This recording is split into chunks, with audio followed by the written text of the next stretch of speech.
Dengan perginya Yuava dan para Stone Ritter adalah tanda invasi pertama Wandenrys ke Soul Society telah berakhir. さらばだ、黒崎一護。傷を癒して待つがいい。闇に生まれし我が息子よ。 Dalam derasnya hujan yang mengguyur Serete, terdapat divisi 4 yang sedang mengevakuasi para korban yang terluka. Kelompok dari tim 11 sampai tim 16 menuju ke distrik 56 Timur. Yang lainnya ikut denganku. Kita akan mengambil mayatnya nanti. Kita harus membawa yang terluka dulu. Saut yang lainnya, "Yes sir." Kemudian kita dibawa ke gedung divisi 4. "Transportasi gawat darurat, berikan instruksi kepada kami." "Ya, tolong bawa mereka ke ruang 303. Jawab Hanataro. Di sisi lain, di tempat Unohana dan Isane berada, Mami Uno mulai berbicara kepada Isane pasca invasi pertama yang telah usai. Akhirnya, mereka mulai membawa yang terluka. Pada akhirnya, selama pertempuran tak seorang pun yang dibawa kemari. Dengan wajah yang bersedih, Isane menyaut, "Unohana Taicho, apa boleh kita hanya tetap tinggal di gedung divisi 4 terus-menerus? Apa tidak sebaiknya kita ke Serete juga? Kita mungkin bisa menyelamatkan lebih banyak." Potong Mami Uno, "Isane, jangan bicara hanya berdasarkan perasaan. Mudah sekali bagi kita untuk cemas dan meninggalkan tempat ini. Namun, biasanya kamu tidak terlalu dangkal. Sampai kamu butuh aku untuk menjelaskannya mengapa kita tidak melakukan itu." Mendengar ucapan Mami Uno, Isane mulai meneteskan air mata dan menjawab, "Ya, saya minta maaf. Aku bodoh sekali. Unohana Taicho pasti ingin menyelamatkan semuanya. Lebih kuat keinginannya dariku." "Tidak perlu menangis, Isane," ucap Mami Uno. Lanjutnya, "Tidak peduli apapun yang terjadi, jangan keluar dari gedung ini. Itu adalah perintah terakhir yang Sotaicho berikan pada kita." Kemudian kita berpindah ke tempat Ichigo berada. Ini terlihat seseorang yang memberikan secari kertas kepada Ichigo. Menurut pesan yang dikirimkan oleh Urahara Kisuke dari Hueco Mundo sebelumnya, Urahara Kisuke, Inoue Orihime, dan Sado Yasutora semuanya aman. Kami masih belum mendapatkan pesan lisan, tapi sesegera mungkin kami akan mengabarimu. Saut Ichigo setelah mendapat kabar tersebut. "Begitu ya, bagus." Setelah itu terdengar suara teriakan tak jauh dari tempat Ichigo berdiri. "Ah!"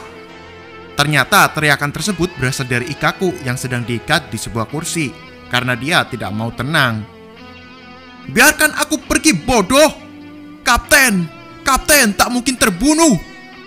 teriak Ikkaku lagi. Perawat yang sedang bertugas pun berusaha untuk menenangkannya. "Tidak, tenanglah, tenang. Ambilkan penenang, cepatlah!" perintah petugas yang satunya. Teriak Ikkaku lagi, "Taicho!" Tepat setelah Ikkaku berteriak, ada seseorang yang memanggil nama Ichigo. "Ichigo-san!" Ternyata yang memanggil Ichigo adalah Hanataro Yamada. Lanjutnya, "Kemarilah juga, aku akan menyembuhkanmu," jawab Ichigo dengan muka bodohnya. Tak apa, aku sudah mendapatkan pertolongan pertama. Kamu seharusnya mengurus orang-orang yang lebih terluka." Mendengar jawaban bodohnya Ichigo, Yamada pun membentaknya, "Jangan bercanda. Siapapun yang melihatmu pasti mengerti kalau lukamu parah." Tuk. Di tengah-tengah Ichigo dan Yamada yang sedang ribut, datanglah Shinji yang baru saja keluar dari ruang operasi. "Ichigo, aku sudah selesai mengoperasi Rukia dan Abarai." Dikabari hal itu, Ichigo langsung pergi ke ruang ICU di mana Rukia dan Renji sedang dirawat. Sesampainya di ruang ICU, Shinji memberitahu keadaan Rukia dan Renji kepada Ichigo. "Kali ini sudah terlambat untuk menyembuhkan mereka hanya dengan Reiatsu. Jadi aku mengoperasi mereka untuk menjahit reisi yang secukupnya. Sekarang mereka telah keluar dari kondisi kritis," ucap suster yang merawat mereka tadi. Lanjutnya, "Kondisi mereka sudah stabil. Kalau begitu, silakan panggil aku jika butuh sesuatu." Setelah suster tadi pergi, ada seseorang yang memanggil Ichigo lagi. "Ichigo?" Dan betapa terkejutnya dia karena yang memanggil dirinya adalah seseorang yang baru saja keluar dari masa kritisnya. "Rukia, kamu gak apa-apa?" jawab Rukia. "Dia tadi sudah bilang kondisi kami sudah stabil. Apa kamu tidak dengar? Dasar bodoh. Mendapati jawaban yang menjengkelkan seperti itu, Ichigo membalas, kamu kedengarannya kok sehat banget. Ichigo, panggil Rukia sekali lagi. Kamu kemari untuk melindungi Soul Society. Terima kasih. Balas Ichigo, tentu saja. Ya, meskipun aku tidak benar-benar melakukan apapun kali ini. Dasar bodoh, sambung Shinji. Bukankah kamu mengusir pimpinan musuh? Jika kamu tidak datang, pasti tambah parah. Kamu seharusnya lebih bangga, dasar bajingan. Hirako panggil Ichigo kepada Shinji setelah dimarahi seperti itu. Tepat setelah Shinji memarahi Ichigo, lagi-lagi ada yang memanggil nama Ichigo. Kurosaki Ichigo sama. Tapi kali ini yang memanggilnya adalah salah satu bawahan dari Mayuri. Kurotsuchi Taicho sedang mencarimu karena masalah Zanpakuto. Ya, seperti yang kita lihat di episode 7, Zanpakuto milik Ichigo kan patah. Mendengar masalah Zanpakutonya, Ichigo langsung sacet-sacet menuju tempat Mayuri. Cih, kamu selalu sibuk seperti biasanya ya. Kamu bahkan tidak menyembuhkan lukamu, selalu memikirkan yang lainnya. Gumam Shinji sambil melihat Ichigo lewat jendela. Hirako Taicho, mengapa Ichigo bermuka sesedih itu? Tanya Rukia kepada Shinji. Balas Shinji, kelihatannya dia juga kesulitan. Zanpakuto miliknya patah menjadi 2, dan akhirnya dia tidak mampu menyelamatkan siapapun. Dia pasti capek, tidak usah khawatir. Saut Rukia lagi, benarkah? Apa hanya itu? Kayaknya aku merasa dia mungkin saja menyembunyikan sesuatu yang sangat serius sehingga membebani pundaknya. Setelah itu, di gedung divisi 1, para Taicho sedang berkumpul dan berduka karena kepergiannya Maji. Kelihatannya mereka tidak bisa menemukan jasad dari So Taicho. Jasadnya pasti sudah dihancurkan oleh musuh, ujar Ukitake. Mereka yang berada di situ merasakan kesedihan yang amat mendalam karena tubuh Yamaji yang tidak bisa ditemukan. Yang tersisa hanyalah pedang miliknya saja. Kemudian datang kelompok apa sih ini namanya ya? Mimin agak lupa. Intinya ini kelompok yang memberikan informasi dari satu Shinigami ke Shinigami yang lainnya. Saya di sini untuk melaporkan. Kapten Divisi 6 Kuchiki Byakuya dan Kapten Divisi 11 Zaraki Kenpachi, keduanya sudah bebas dari kematian. Namun sulit rasanya kalau mereka mampu melanjutkan tugas mereka sebagai kapten. Dan ada kemungkinan mereka juga tidak akan bangun. Mundur sana! Bentak Soifong kepada pemberi informasi itu. Pastinya lah seorang Kroco dibentak oleh sosok Taicho pasti langsung ketar-ketir. Lanjut Soifong, aku tidak ingin mendengar itu sekarang. Apa kamu tidak mengerti? So Taicho sudah tiada. Apalagi yang harus kudengar? Kensei yang melihat Soifong marah-marah mulai bicara kepadanya. Hentikan, kamu menyedihkan. Balas Soifong, menyedihkan? Kamu tenang begitu karena kamu memang benci So Taicho. Beraninya kamu, saut Kensei dengan menggertakkan giginya. Di tengah-tengah ributnya Soifong dan Kensei, Komamura juga meneriaki Soifong untuk berhenti. Hentikan Soifong! Apa kamu pikir hanya kamu yang ingin berteriak? Setelah diteriaki seperti itu oleh Komamura, Soifong pun langsung terdiam. Begitu juga dengan yang lainnya.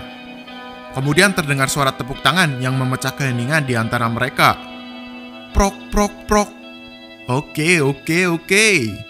Tidak usah bertengkar. Ternyata tepuk tangan itu dilakukan oleh Kyoraku yang datang telat. Dia telat bukan karena malas-malasan untuk datang, tapi karena dia pergi dulu ke tempat di mana Yamaji dimusnahkan. Tidak usah bertengkar. Biasanya setelah ini kalian semua, sambil menunjuk satu persatu para Taicho, akan mendapatkan bogem dari Yamaji. Dia pasti akan bilang kalau itu memalukan, menangis dan marah di depan peninggalannya, ya kan? Divisi 13 tidak dibuat untuk menangisi yang mati atau merasa bersalah terhadap kerusakan Soul Society. Mereka ada untuk melindungi Soul Society. Kita harus melihat ke depan. Lagi pula kita semua adalah Divisi 13. Kemudian kita diberikan sebuah panel dengan beberapa pilar yang menjulang tinggi. Mari kita lihat apa mereka datang ke sini, para prajurit itu. Wah, ini lambang dari Divisi 0 cuy. Sebentar lagi kita bakal melihat bagaimana bentukan dari Divisi 0. Tapi kita harus lanjut dulu ke panel berikutnya. Sementara itu, di markas divisi 12, di mana Mayuri sedang melakukan sesuatu terhadap Zanpakuto Ichigo. Mustahil! Kenapa? Bukankah kamu pernah mematahkan Zanpakuto milikmu sendiri, kemudian memperbaikinya kembali? Balas Mayuri, bodoh sekali. Aku tidak memperbaikinya. Aku merubah modelnya. Untuk memperbaiki sebuah Zanpakuto, kamu butuh jiwa pemiliknya, Reiatsu, dan butuh waktu untuk meleburnya menjadi pedang. Itu saja. Mendengar penjelasan Mayuri tadi, Ichigo menyaut. Baiklah, jadi pada dasarnya aku perlu membawanya kembali dan memperbaikinya sendiri. Baiklah kalau begitu, ucap Ichigo sambil mengambil Zanpakuto miliknya. Namun, ketika Ichigo sosokan mulai mengerti, Mayuri masih melanjutkan penjelasannya. Dengarkan sampai habis. Mendengar Mayuri yang masih melanjutkan penjelasannya, Ichigo langsung memperhatikan kembali.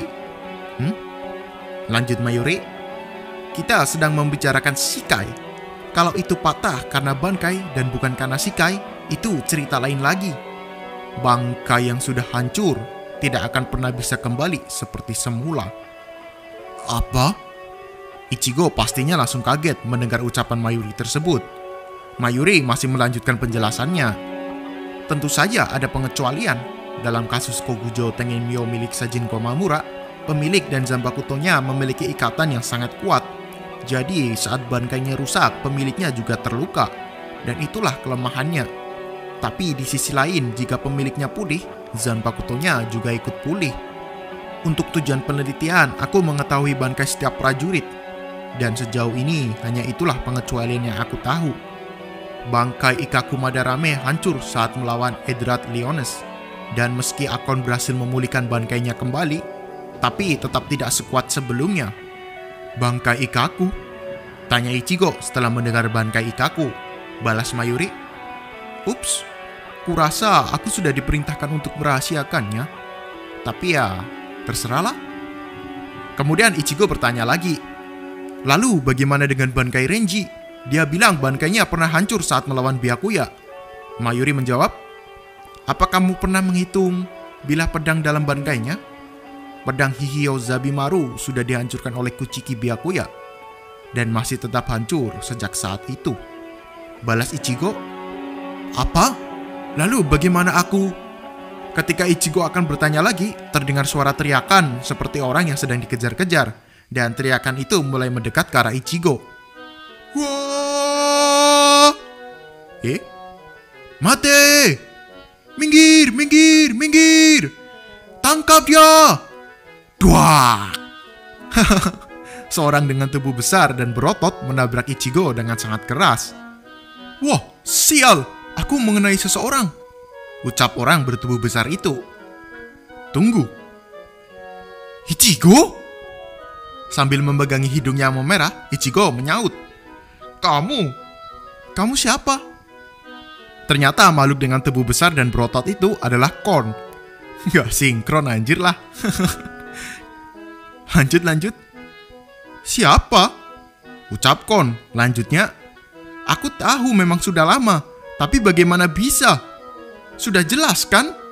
Jelasnya sambil menepok-nepok dadanya. Kamu tidak mengenaliku? Wajah yang imut ini, ting. Atau yang lebih imut ini, wah. Dan ini, aku adalah Raja New York. Dengan kata lain, Konsama. Tetetetet. Yes. Gak tahu kenapa ya, bagi Mimin ini lumayan bikin ngakak sih. Setelah Kon memperkenalkan dirinya, Ichigo membalas dengan memasang muka yang merasa aneh. Ya, sudah cukup lama. Tapi, kamu sudah besar. Saut Kon lagi. Hentikan! Jangan coba-coba bicara sopan agar tidak melukaiku. Dengarkan aku, Ichigo. Setelah semua yang sudah aku tempuh. Kemudian dari kejauhan, Mayuri mengacukan remote ke arah Kon dan... tit! Pes! Mengecillah badan Kon seperti semula. Melihat Kon yang menjadi kecil, orang-orang yang mengejar Kon tadi mulai ricuh kembali. Dia menjadi kecil! Tangkap dia! Ah! Lanjut Mayuri. Ya, bagaimanapun. Dari kejauhan, Kon berteriak lagi. Ah! Anggap saja tidak pernah terjadi! Tak selang lama, dari sela-sela konde Mayuri terdengar dering ponsel. Pip, pip, pip. Klik. Ini aku. Begitu memang. Baiklah, aku segera datang. Setelah menerima telepon, Mayuri meminta Ichigo untuk ikut dengannya. Ikut aku, Kurosaki Ichigo. Kamu harus bertemu mereka. Meski aku juga tidak senang. Divisi 0 sudah datang. Kita berpindah ke tempat di mana para Taicho sedang menunggu kedatangan Divisi 0. Ichigo yang baru saja tiba langsung memanggil Shinji. Hirako? Sahut Shinji. Oh, Ichigo. Mau melihat juga? Aku sungguh tidak menyarankan. Kemudian Ichigo bertanya tentang Divisi 0 kepada Shinji. Dari mana datangnya Divisi 0 itu? Maksudku, kenapa mereka menunggu Serete menjadi seperti ini dulu baru keluar? Di mana tempat tinggal mereka? Di istana Soul King. Yang menyaut bukan Shinji, tapi Kyoraku. Kyoraku-sang? Istana Soul King? Bukankah itu berada di dalam Serete? Tanya Ichigo. Balas Kyoraku. Pertama kali kamu datang ke sini, apa kamu ingat saat tembok Serete runtuh? Sejak saat itu, banyak sekali masalah yang mengancam Serete selama ini. Tapi sebenarnya, tembok itu hanya akan melindungi saat ada situasi darurat. Jadi, jika tembok itu hanya akan melindungi saat ada situasi darurat, menurutmu di mana tembok itu berada ketika tidak melindungi Serete? Setelah menjelaskan itu kepada Ichigo, Kyoraku menunjuk jarinya ke atas. Lihat, mereka datang. Ceder! Ichigo yang melihat pilar itu jatuh di hadapannya langsung. Ini. Kyoraku melanjutkan penjelasannya tentang Divisi 0 kepada Ichigo. Tenchuren, beginilah cara Divisi 0 bergerak. Anggota Divisi 0 berada di sana. Mereka semua di tempat sekecil itu? Tanya Ichigo dengan terheran-heran. Lanjut Kyoraku. Divisi 0 tidak punya pasukan. 5 anggotanya adalah kapten semua. Dan kekuatan total mereka melampaui gabungan kekuatan seluruh Divisi 13. Jang. Inilah wajah dari 5 anggota Divisi 0 yang tinggal di istana Soul King. Bersambung. Lanjut ke part berikutnya ya.